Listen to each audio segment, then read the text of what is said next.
Hi guys! Good morning! This is Coach Lyn and welcome back to my channel. So for today's video, we're going to talk about 7 ways to combat work stress. So yung things that I'm going to share to you today is what I have learned from our Master Coach A dun sa upskill coaching program namin. So yung mga natutunan ko, syempre ako as a coach, meron din akong coach, and then yung mga natututunan ko dun is hindi ko lang siya basta learnings, kundi na-apply ko rin siya sa buhay ko, especially sa work.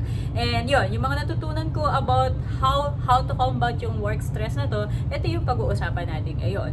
Yun, sabi nga, even if you've discovered yung dream job mo, yung passion mo, yung ginagawa mo, kahit sabihin natin na ine-enjoy mo lahat ng mga ginagawa mo sa buhay mo ngayon, especially on your work, hindi pa rin tayo immune or we're not exempted dun sa mga stress na possible na ma-encounter natin. So, pwedeng na-encounter mo siya everyday, pwedeng once mo lang siya na-encounter, or baka ikaw yung suki ng stress na to. So, what I'm going to share to you today is how can we deal or how can we still live a positive life, a productive life, a fruitful life kahit na nakaka-encounter tayo ng stress na yon, and paano natin siya ma-address para hindi na maging stressful lagi yung buhay natin. So here are some of the strategies to combat work stress. Yung sabi dito, number 1 is practice effective communication daw. So sino ba yung nagko-cause sa atin ng stress kapag nasa work tayo? Co-worker ba natin yan? Boss ba natin yan? May ibang tao ba? So, sino yun nagko-cause sa atin ng work stress? And how can we practice yung effective communication? So, ask yourself ngayon, am I communicating effectively? Paano ba yung communication ko sa ibang tao? Kapag ba may gusto ako, napaparating ko ba ito ng tama? Na-address ko ba ng tama? Or baka naman may mga challenges ako in communication. So, yun. Kapag raw may nagpapastress sa'yo, ask yourself, why? So, there's a good chance that the two of you aren't really communicating. So, sometimes kasi may mga gusto tayo na akala natin na express natin sa ibang tao, pero yun pala hindi. So, it's a good opportunity then to check kung paano tayo nagko-communicate. So, maintindihan natin yung point of view ng bawat isa. So, yung sabi dito is listen to their needs and see if they can be met. And, yun, how are you going to listen if you're not communicating with each other? So, it's important na nag-uusap tayo. So, ang maganda kasi dito is para ma-practice natin yung effective communication, sinabi nating effective communication, pinag-uusapan siya. So, for example, ikaw may issue or concern ka dun sa isa mong co-worker, sana pinag-uusapan nyo siya, kaya direct kung kanino ka may concern. Hindi sana yung sa kanya ka may concern, pero sa ibang tao mo dinidiscuss. So, lalaki yung stress natin yan. At magkakaroon pa tayo ng mas maraming challenges kapag ganun yung ginagawa natin yung practice. So, dito, if we can satisfy your requirements, so for example, didiscuss mo sa kanya, may mga requirements siya or may mga expectations din siya, pag-usapan nyo kung okay ba, masasolve ba yun, may iwasan ba na magkaroon ng conflict kapag ka na-address yung mga concern na yun. So, nagkakaroon ng clarification sa inyong dalawa, pareho yun. So, also, if you can better communicate your own needs, others are more likely to agree with your request. So, important lang. Sobrang important yung communication, di ba? Hindi lang siya sa work, even in our relationship. Kapag nako-communicate natin ng maayos yung mga gusto nating mangyari, like, baka ikaw may iba kang ine-expect, pero yung ine-expect mo na yun, di mo pala na-communicate sa ibang tao, tapos hindi niya nabigay sa'yo, or hindi niya nasagot yung expectation mo na yun. So, doon tayo magkakaroon ng hindi pagkakaintindihan. So, para malimit natin siya, again, let's go back doon sa first strategy. Practice effective communication. And then, yung next one natin, second na, is think positively. Sabi dito, when things turn sour, you may be tempted to fall into negative pattern of thinking. It's easy to say that you hate your job. Okay, so pwede ka pang mag-rant, pwede ka pang mag-post, and lahat, parang siguro suki ka ng Facebook or any social media accounts na meron ka, kung saang network man yan, na puro rants. So, nagiging negative na siya. So, pinaka-question natin doon. So, yes, nag-rant ka kasi sinasabi mo valid yan kasi that's your emotion, yan talaga yung nararamdaman mo. Pero yung question natin dito is, are you doing anything to improve your situation? Okay, so isipin muna natin yon. Ano yung mga ginagawa natin? May mga strategies ba tayo para ma-improve yung situation na yun? Or yung pinaka-strategy lang natin is mag-rant, mag-post, think negatively? Okay, so isipin natin, ikaw ba yung na-stress ka ba ngayon? So, paano natin dinidil yung situation natin? Meron ba tayong mga ginagawang strategies? So, yung next is, yun nga, if you adopt a positive attitude, yung think positively natin, it will be easier to maintain the drive you need to overcome problems at work. Kasi 'di ba, pag may choices naman kasi tayo. So, kung pinili mo na maging negative, eto siya.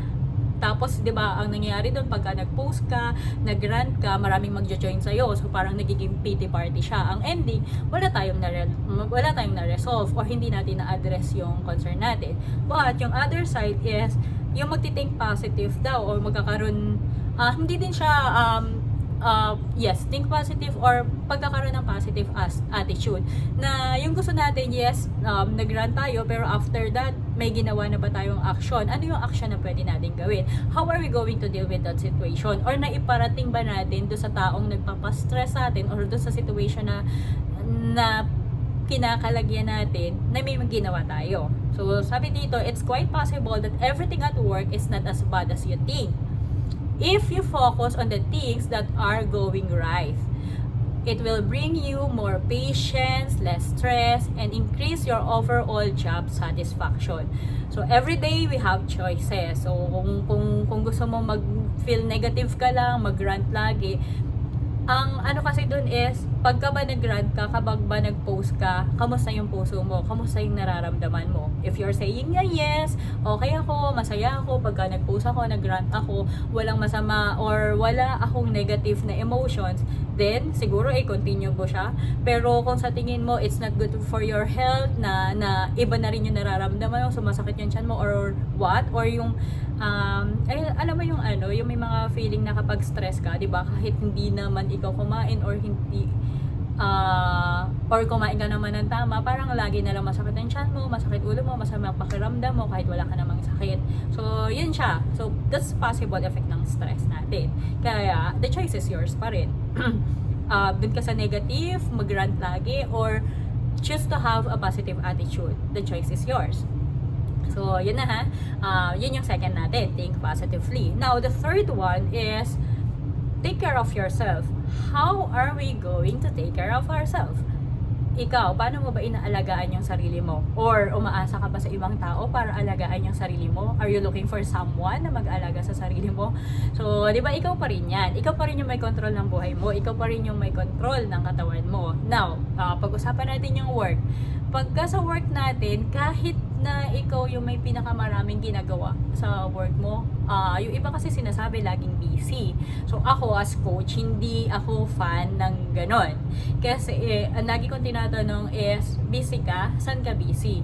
Ano yung accomplishment for the day? Okay? So yun, lagi natin ginagawang yung iba ginagawa na lang siyang excuse, yung iba sinasabi nila na yung mga activities nila for the day, yun yung nagpapaka-busy sa kanila, kaya wala na silang time sa sarili, walang time kumain, wala nang time mag-enjoy sa buhay, or yung nagiging buhay na lang niya is yung puro work. So, it's okay na nag-work tayo kasi kailangan naman talaga nating mag-work. And lalo na kung yun yung passion mo, 'di ba? So, nai-enjoy mo siya. Pero yung sinasabi natin dito na take care of yourself is kung nag-overtime ka, siguro okay lang kapag may mga activities kayo or kailangan talaga or emergency na kailangang i-meet na deadline or may nangyaring something sa office. Pero kung everyday kang nag-overtime, think about it. na it's good for your health pa ba? Pagka lagi kang nasa office, lagi kang nag-overtime, wala ka bang namimiss ng mga family activities nyo? Yung mga commitment mo na before nag-say ka ng yes, like for example, kahit lakad lang ng barkada or friends or kahit family members mo, simpleng dinner, ganon, wala ka bang namimiss na ganon? Hindi ka ba nagbe-break ng mga promises mo or yung mga commitments mo, na-honor mo pa rin ba? Or lagi ka na lang ang priority natin is yung office or yung work? Now, okay, sige, let's not talk about muna yung mga commitment mo sa iba. Ikaw, kumusta yung commitment mo sa sarili mo? Kumakain ka ba on time? During work ba, nakakapag-check ka pa ng ibang part ng buhay mo? When I say ibang part ng buhay mo, ibang pinagkakaabalahan mo, yung hobbies mo, nagagawa mo pa rin ba? Or dahil sa work, wala ka ng hobby? Okay? So, ito yung time to reflect na rin. Ano ba yung mga current na activities mo ngayon? Na yung current activities mo ba ngayon is still na-observe pa rin yung health natin. Kasi remember, 'di ba? Nagtatrabaho tayo para kumita ng pera. So, para saan? So, saan mo gagamitin yung income mo na yon? Baka mamaya, dahil sa hindi mo naalagaan yung sarili mo, yung income na yon, pambili pala ng gamot mo o pang hospital mo pala. So, 'di ba? So, 'yun yung sinasabi natin. Kaya dapat may work-life harmony pa rin tayo. And baka mamaya hindi mo na pala alam kung ano yung mga nangyayari sa family members mo. Okay? Kaka-focus mo dun sa work mo. So, 'yan. And kamusta tulog mo? Nakakatulog ka pa ba ng maayos or normal na yung isang oras sa isang araw na tulog? May mga tao, like ako din before, na nagagawa ko yun na minsan wala pang tulog. Pero darating yung time na yung katawan mo na yung magsasabi na okay, you need to rest. Okay? And tayo, wag na nating hintayin yung time na yon. Ngayon pa lang, let's make a decision na magko-commit tayo na alagaan yung sarili natin. So yes, say yes sa pag-take care ng sarili mo. Okay? So, yun. Medyo mahaba dun kasi gusto kong ma-realize nyo yung pag-take care ng sarili nyo. Sometimes kasi, di ba, may mga tao na pag sinabi mong, take care of yourself, sasabihin nila yung self-care kasi is selfish. No, it's not selfish. Kasi, di ba, ang sinasabi natin is, how are you going to give care or how can you take care of other people kung ikaw hindi ka naman marunong mag-alaga sa sarili mo. So medyo weird siya. Hindi mo kayang alagaan yung sarili mo pero gusto mong mag-alaga ng ibang tao o sabi mo nagki-care ka ng ibang tao. So medyo weird 'yon. So 'di ba, we cannot give what we do not have. So kung hindi mo nabibigay yung care na yun sa sarili mo, paano mo masasabi na nagbibigay ka ng care sa ibang tao? Okay, hindi po to sermon. Okay, I just want you to realize how important it is na alagaan yung sarili natin, yung sarili mo. Hindi siya pagiging selfish. Okay? So, next na tayo, yung fourth na. So, yung fourth one is accept that everyone is human, including you. Okay, so possible, dito kasi, lalo na kapag di ba sa office, kapag sa work natin, darating yung time na magkakaroon tayo ng partner, magkakaroon tayo ng, when I say partner, kunyari, may mga group work kayo or kailangan kayo magka-team for a certain project. So, yun.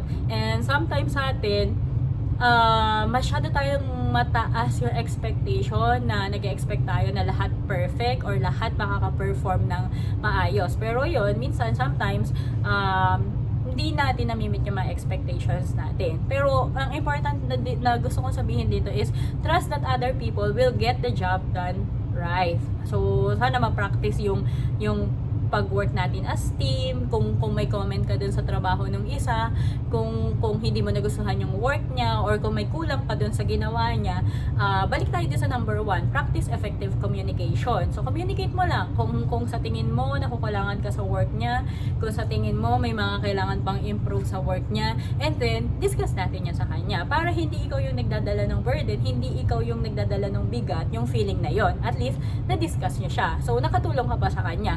And now, ikaw din, kung sa tingin mo you're not confident na na-deliver mo yung expectation sa'yo, ask them, paano mo pa siya may improve? So lahat naman tayo, human lang. Pero hindi siya dapat na excuse natin para magkamali tayo lagi. That's why we need other people to check yung output din natin para magkaroon tayo ng continuous na improvement. And ayun, kapag naka-receive tayo ng mga comments, wag naman tayo ma-feel bad na okay, nag-comment siya sa akin, ito yung sinasabi niya about sa akin. Wag natin siya isipin na mali natin siya.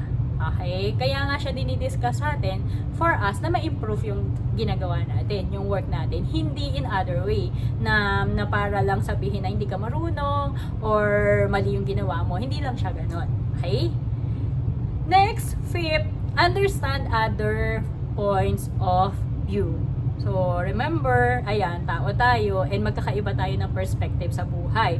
Magkakaiba tayo ng mga pinapaniwalaan, magkakaiba tayo ng beliefs.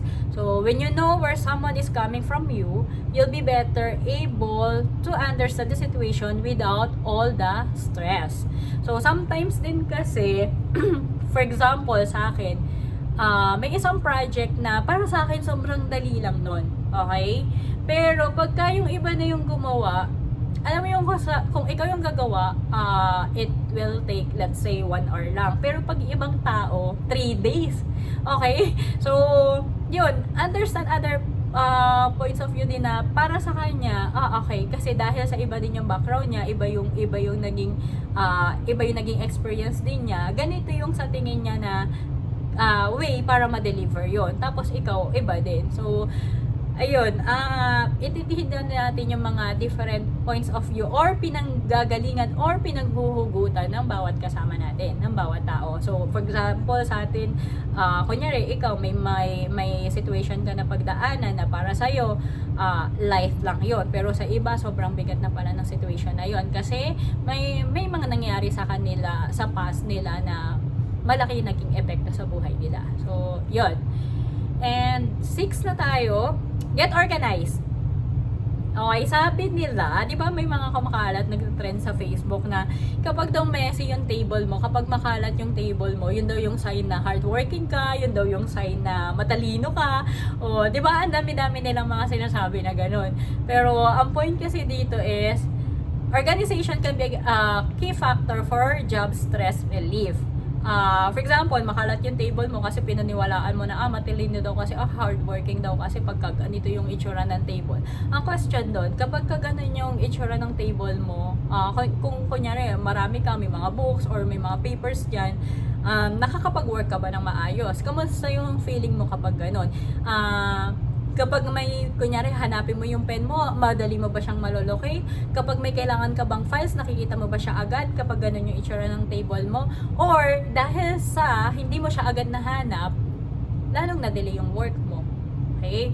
Yun yung possible na mag-cause din sa'yo ng stress. Okay? So, tingnan din natin, hindi din siya dahil sa, may nabasa ka sa trend na ganito yung study, matalino daw, or hardworking daw. So, hindi po yun yung basihan. Again, balik tayo dun sa taking care of yourself. Yun, yung sa pagiging organized natin, yun, yung sa space natin, sa cubicle natin, sa table natin, paano natin siya maayos para hindi siya mag-contribute sa stress na na-experience natin. And then the last one is take responsibility. When you say if you take responsibility for your actions, you can also reduce stress. When you keep yourself accountable, you'll be focused on constant self-improvement without the lies, blames, or cover-ups. Wala nang kasi, ay kasi siya, okay? So, walang ganon. So, be responsible in every action that you're going to make. O, yung mga ginawa mo excuse me. So, pagka naging responsible kasi tayo doon sa mga actions natin, alam natin kung bakit yun yung ginawa natin. Alam natin kung bakit yun din yung action natin. So, hindi rin maganda na lagi tayong nagtuturo or lagi tayong nagpe-blame ng ibang tao. So, by taking responsibility, mas nakakalesen yun ng possible stress na ma-experience natin in the workplace. Okay, so sabi dito, reducing stress at work will take a little practice. Practice daw. And siguro decision decision and commitment na gusto mong ma-reduce yung stress na na-experience mo. But the results are well worth the effort. Follow these work stress strategies daily daw, and soon you'll find less and less situations to feel stressful about. Okay, so pag lagi natin siya pinapractice, pero siguro number 1 is awareness din. Maging aware tayo sa mga actions na ginagawa natin, how do we respond, how do we communicate, how do we see life. So medyo malawak na scope siya, lalo na stress yung pinag-uusapan natin. Pero siguro kung constant yung practice natin and aware tayo dito, tapos may commitment tayo na yes, I will do this para ma-reduce yung na-experience kong stress, magiging part na rin siya ng life mo, and unti-unti mapapractice mo siya, and mababawasan na yung stress kasi lagi naman yan nandyan. It's how we see life.